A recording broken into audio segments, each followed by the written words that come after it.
We now turn our attention to the reaction of aldehydes and ketones with nitrogen nucleophiles, and we will begin with the addition of primary amines to aldehydes or ketones. The functional group that you get once the reaction of an aldehyde or ketone with primary amine is complete is called an imine. As an aside, imines are sometimes called Schiff bases, especially by biologists and biochemists. So if you've heard the term Schiff base and imine are the exact same thing. Okay, so the general reaction is depicted on the screen. So in this example, we have an aldehyde, namely benzaldehyde, reacting with methylamine to give the methylamine, and then as you can see, a byproduct of this reaction is water.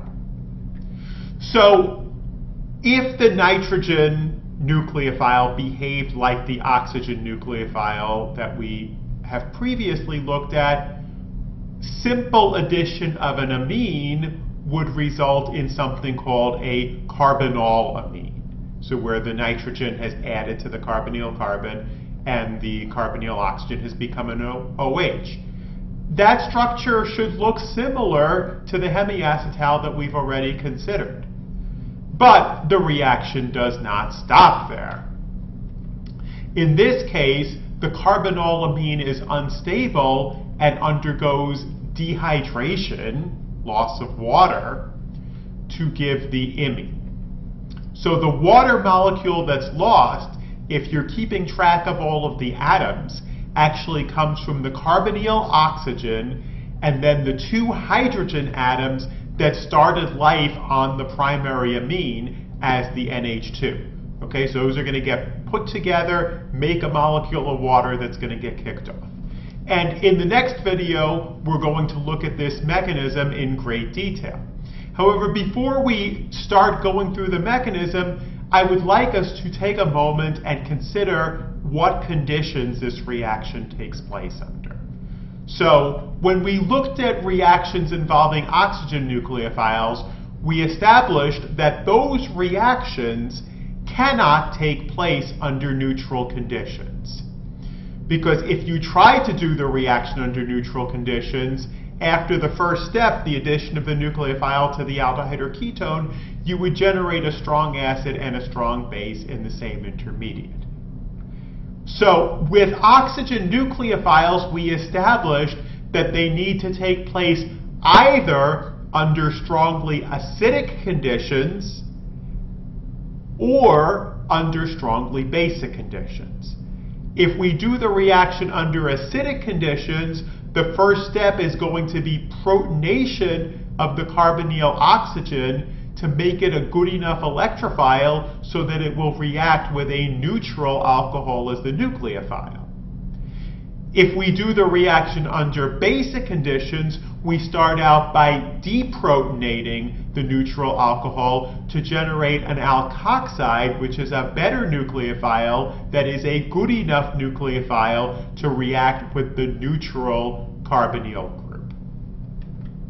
Well, for imine formation, experimental evidence shows that this reaction takes place under essentially neutral or very weakly acidic conditions. Okay, so the graph that's depicted below here shows the rate of this reaction as a function of pH. So you can see that the reaction is fastest around pH 5, but it can still take place up to pH 7. So what that means is that any mechanism that we come up with for this reaction, we will not be able to protonate the carbonyl to make it more electrophilic. That requires strong acid, and since the rate of this reaction has essentially gone to 0 under strongly acidic conditions, that cannot be a step in the mechanism. Okay, so what I'm trying to get at here is not just go through the mechanism and say this is how it is. I'm trying to frame that mechanism and show you what the constraints are on what the correct mechanism ends up having to be. Luckily, amines, if you recall back to our discussion of nucleophiles, amines are good enough nucleophiles as neutral compounds that they will react with neutral aldehydes or ketones in the first step of the reaction. Okay, so we're not going to need to protonate the aldehyde or ketone. So what I would like to do on this last slide of this video is address the issue of why that graph looks the way it does. Why does the reaction slow below pH 4? Why does the reaction slow above pH 7? Well, the answer to the first question, as the title slide suggested, a key step in this mechanism is going to be the addition of the amine as a nucleophile to the carbonyl carbon. Well, what happens to amines if you put them into acid?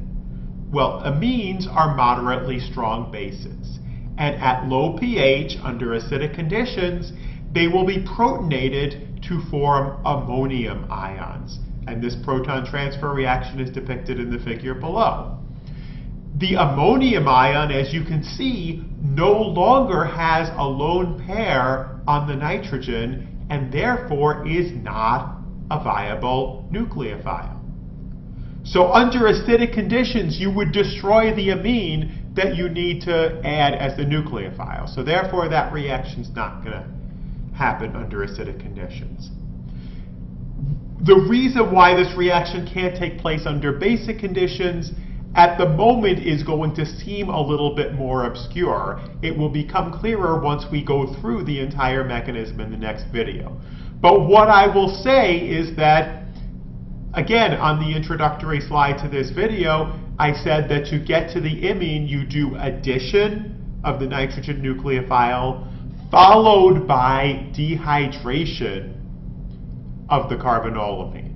So in order to achieve dehydration, it will be necessary in our mechanism to protonate an alcohol in order to produce water as a leaving group. That molecule of water that we are producing has to be a leaving group, and that protonation to form water as a leaving group is impossible under even slightly basic conditions.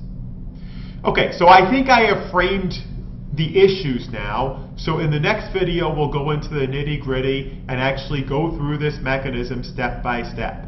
And I will warn you, it is a long mechanism. So buckle your seatbelts and hang with me.